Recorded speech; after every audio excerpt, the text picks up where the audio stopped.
Je m'appelle Chantal, je suis agent administratif à la RATP. J'ai subi des propos racistes de la part de mon cadre. Un matin, je suis rentrée, je suis arrivée au travail et je dis « Oh, t'es jolie » parce que j'avais changé de coupe, de cheveux. Et là, il m'a sorti cette fameuse phrase « Il manque plus que ta ceinture de banane » en référence à Joséphine Baker. Bon, déjà le choc, je ne m'y attendais vraiment pas du tout.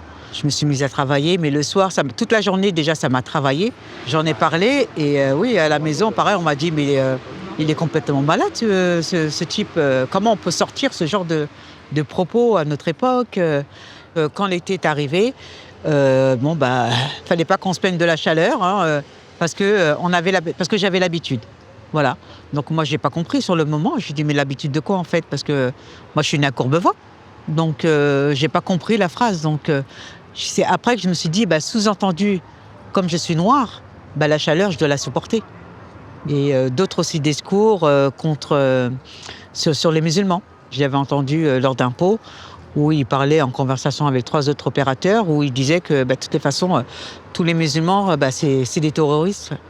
Et à l'entente de cette phrase, j'étais obligée d'intervenir parce que non, là, il n'avait pas à dire ses opinions politiques, parce que c'était même pas que raciste, c'était aussi sexiste, sur le physique des femmes, vraiment sur le handicap.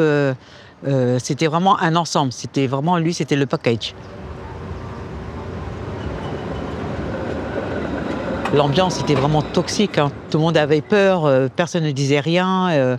Jusqu'au jour, il a fallu qu'on le dise à la direction. Mais la direction n'a pas bougé, en fait. Et à partir de là, on a dû faire intervenir Solidaire pour nous aider, pour nous épauler, savoir comment on pouvait faire. Parce que là, c'était trop.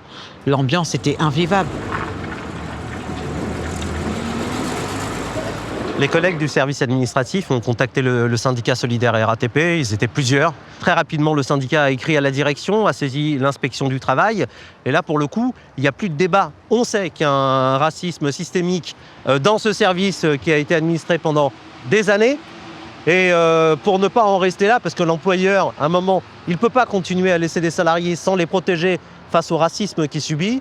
On a décidé d'engager, y compris une procédure au tribunal des prud'hommes avec les salariés concernés. Le but, c'est d'obtenir de la prévention contre le racisme, de faire en sorte que dans les documents uniques d'évaluation des risques, il y a ce mot qui existe, le racisme.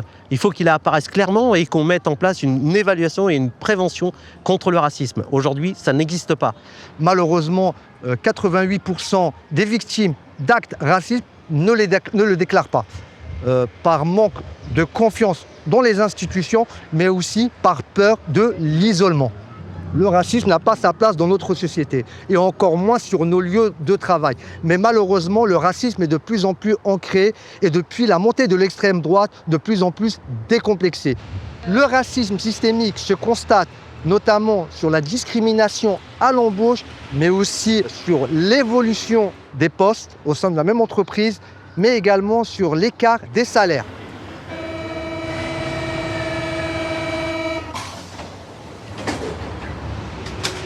Le racisme est un délit en France et les employeurs ont leur part de responsabilité.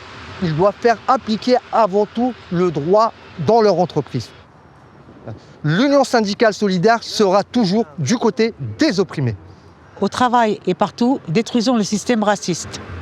Contre tous les racismes, agissons syndicalement. Plus d'infos sur solidaire.org.